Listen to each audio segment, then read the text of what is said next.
You was cracking, everybody. Welcome back to another episode of Prison Break Raw. I'm your host, the one and only Big JD. Go ahead and give this channel a subscribe, share at least some messages and comments. Hit the like button, hit the notification bell. You know what to do. Also, check out the merch that's now available on Teespring. You'll see the shelf directly below the description of this here video and all other videos that I have on my list. Enter the promo code that I'm going to be leaving in the video, and you get 20% off all Prison Break Raw fan gear. So let's go ahead and get into this right here. Actually got some feedback in the comment section regarding a story that I was telling involving an ingrown toenail when I was in Chino prison several years back. I guess I never really finished the story, so we're going to go ahead and just make this video about the ingrown toenail experience and how it nearly cost me my life because of the design of Chino prison itself. So I'll break down the design for you so that you understand what Chino Central actually looks like. So when you go into R&R, commonly referred to as Circus Vargas, because C.O. Vargas used to run that R&R for many, many years. Don't know if he's still there now, probably retired by now. But it was always Circus Vargas every time I went in there and every time anybody else went in there. So the minute you touch down in R&R, you're squatting and coughing. They call it squatting and coughing for Vargas. Getting all your shit ran through. You're getting your little bedroll and your orange pants and smock, and you're ready to get sent off to wherever it is you're destined to go according to whatever case file they have on you. For a lot of us that are GP, we know we're going to Madrone Hall or Sycamore Hall, always. If you know that you're getting validated or you're already validated or you're already in the system as being a troublemaker or somebody that left there from AdSeg, you go into Palm Hall. There are no questions, ifs, ands, buts about it. You're going straight to Palm Hall. The J-Cats, as they like to call them, a lot of those cats used to go to what was called Birch Hall. There's been a lot of filming and stuff over the years that actually happened in Birch Hall. From what I understand, I think that they actually did some filming of American Me right there at Birch Hall. Same setup, Birch Hall, Palm Hall, Sycamore Hall, all looks the same. 3 tiers high. There's a high side that faces a wall and windows, and then there's a low side that faces a wall and windows. And in Chino, they're wings. So you have Sycamore Hall. Opposite of that, you got Madrone Hall, commonly referred to as the Madhouse. You have a long hallway that goes down. As you just go past what is Sycamore Hall, if you're going down, Sycamore Hall will be on your left, Madrone will be on your right. You're going down the hall, then there's medical. That medical right there covers the whole spot. The further down that hallway you go, you'll get to the gym. Right next to the gym is the yard. You've probably seen pictures of it when Reuters News did a piece about Chino Prison. When I was there, they actually took a picture of me when I was there waiting to get processed into Sycamore Hall or Madrone Hall because it was crowded as fuck at that time, and that's why Reuters News was even in there. That's when I got the diesel therapy that I told you about was that time, but this time was different. So you got the gym, and the gym was all S and Y. If you were going into the gym or anybody was housed in the gym, you knew they were S&Y right off the rip, right? A little further down, you had Palm Hall, you had Birch, and then further on in this whole area, this CIM itself, you had East and you had West. West was burnt down during this time because there was a riot that occurred there. They burnt the whole goddamn place down. They've rebuilt it since, from what I understand. It's all S&Y. But it was burnt down at this time after a huge riot occurred. Story for another time. I'll tell you all about that one. But the east side of CIM, that's where you got Butte Hall, Cypress. You got Calusa, Del Norte. All those different places are over there on the east, and that's where you finally end up. Central is almost like you normally, if you're going to be there for an extended amount of time, they're going to send you to the east or they're going to send you to the west. Sometimes you just get stuck there in Central for an extended amount of time. I finally got housed into Sycamore Hall on the low side. You put in for medical. I had a really bad ingrown toenail. I mean, this thing was the worst, the most vicious ingrown toenail you can imagine. Trying to do burpees with that thing, trying to run in place, doing harbor steps, doing Aztecas, brown eagles, whatever workout it was, felt like somebody was stabbing me in the foot with a bone crusher every single time. So, of course, eventually, you got to get that shit addressed. You got to go to medical and have them soak that shit in a bucket of warm iodine water, right? And that's how they usually dealt with it at first, and then it just eventually healed on its own. They didn't really do anything else for it. But an ingrown toenail is one of the worst things that you can have in any institution, because without your feet, your foundation is not stable. If the shit pops off and your feet ain't 100, then you ain't 100. You can easily chop that tree down if it's sitting on busted roots or muddy soil. That's the way I always looked at it. That's the way I always put it.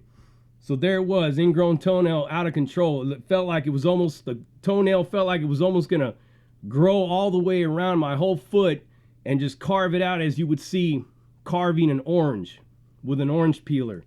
That's what I started picturing in my mind that this toenail was actually doing to my toe. So you get a medical slip, you fill it out, you make sure a couple of homies see what you're filling out, and you send it in. And then they're going to call you on the block. They're going to be like, Rutherford, medical. Or they're going to be like, Rutherford, step out. You always got to yell back, where am I going? You have to do this. If you don't do that and you just go out and take off, you're going to be facing some really drastic consequences behind that. You always yell out, where am I going, unless they tell you. They say medical, say, where am I going? Medical. All right. So you go out and you go to medical. Now, the way that Chino Central was designed left the possibility that you could cross paths with a 2.5 or an S&Y at any moment. And you always knew when they were walking around, right? Because they tell you to hit the wall, face the wall. And they didn't like to do that when us GPs out of Madrone or out of Sycamore were wandering around in these halls, right? Because they tell us to hit the wall. We already know that it's an S&Y or a 2.5 or walking. We're taking flight. It's right there on site. It doesn't matter if the CO's there or not. The only people that they usually like to leave out there in that hallway is the trustees. And then the trustees is another shaky one, because they'll have S&Y trustees out there at some point in time. You never know what's going on. You never know exactly who it is that's out there at any given moment, unless they say something, or unless you see tattoos that you know or specific S&Y tattoos. Some of them that I've seen were the black lips tattooed on the cheek, or of course, a 25-cent piece or anything like that, George Washington, whatnot. You knew that these were S&Y tattoos, or if it was a single line with 2 dots. You have the Campol, which is always 2 lines and 3 dots. If you see a single line with 2 dots, that dude's probably an S&Y, right, or a 2.5er, and you got to take flight on that fool immediately, or he's got to take flight on you, vice versa. So they send me to medical. I'm back there, I'm soaking my foot in this iodine bucket of water, warm water, feels good. Resting that toe, getting all that infection out there. There's a little nurse back there, we're chopping it up, we're talking, I'm talking to her, she's talking to me. I'm delaying, procrastinating. All of this, anything that I could do to stay out of that cell. Because that's what you like to do. It becomes a thing. The more you can get out of the cell and run around a little bit and have a little bit of freedom, a little bit of flexibility and movement like that, you're going to do it. And I wasn't no different. So there I am, soaking my foot, right? Chopping it up with the nurse, she's chopping it up with me, chopping it up with the doc, he's chopping it up back. Count time rolls around. They outcount me at medical. I'm sitting there getting outcounted. I'm in the back right there, still soaking my foot. And they finally said, well, Rutherford, you done? I said, yeah, I'm done. They said, all right, I'm going to go out and we're going to put you in this cage awaiting your escort to go back to Sycamore. They put me in the cage and there's like 4 or 5 people that are already in there and they look like homies, right? So I walk up to one of them and I said, yeah, what's up, homie? Fucking JD from Norwalk, right? And this fool looks at me and he goes, you active? I said, hell yeah, I'm active. And they all jumped up, boom, boom, boom, boom, boom, boom, and it was on. They were all 2.5s or S and Ys. And we're talking like it wasn't only like the two fools that were sitting there that looked like homies, but it was other cats in there. It was a black dude, it was a white dude, and they were all taking flight on me. All of them, right? Now, luckily for me, I was able to get out of that situation with my life because I didn't have no piece on me. I don't know if they had any pieces. They did, they didn't use them because I didn't have any holes in me. But goddamn, right? That right there, that mistake could have cost me my life. And it was really on me to figure it out. Because the minute I'm sitting at that gate, right off the rip, instead of being stupid and saying, yeah, what's up, homie? I should have right off the bat said, hey, you active? Going up in, the minute I got up in there, it should have been like, you active? And if they'd have been like, nah, then I should have taken flight right there. But I got caught slipping in this situation. And it happens, man. Ain't nobody perfect when it comes to functioning at Chino Central. It's going to happen. You're going to cross paths with these cats. They're going to cross paths with you.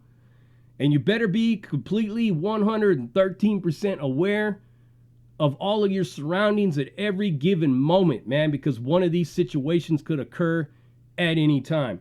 You could be releasing out of there. You got your shit, you're ready to go to an R&R and get out, get your gate money and be gone. If you see one of those 2.5s or anything like that, you better get off right there. It don't matter if you're getting released because you got to come back. And somebody's always going to see that shit. Somebody's always going to see that you didn't handle your business. And that shit's going to follow you wherever you go. It always follows you. It always catches up to you. So the moral of the story is the ingrown toenail eventually healed. It was fine. But I learned a valuable lesson. Never let your guard down in any circumstance whatsoever. Never let your guard down. Never get complacent. Never get comfortable with anything, right? In this world. Because at the drop of a hat, something negative can come your way and you will not be prepared for it. When you get comfortable, you get complacent, you get stuck in a routine that you cannot flip at any given moment, something bad will usually happen. It's just the way it is. You know what I'm saying? It's like if you bouncing a ball off of a window over and over and over again, it may not break the glass, but that one toss may hit it just right to where that glass breaks. It's the same thing in everything in life. When you become too comfortable in everything that's around you, you leave the possibility for something bad to happen to you. So don't let that happen. Always be aware, always be on point, always be 100, and be willing and able to switch up your routine at any given moment in order to make things new and keep things fresh. It's just the way it is, It's the way you have to function as a machine. Your body's a machine. Your mind is the tool that basically keeps the machine rolling. And always keep it sharp.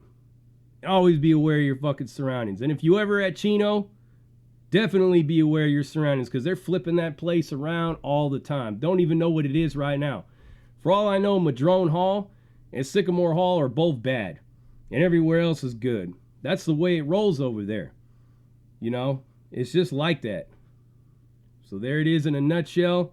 An ingrown toenail that nearly got me killed. And it can happen to you.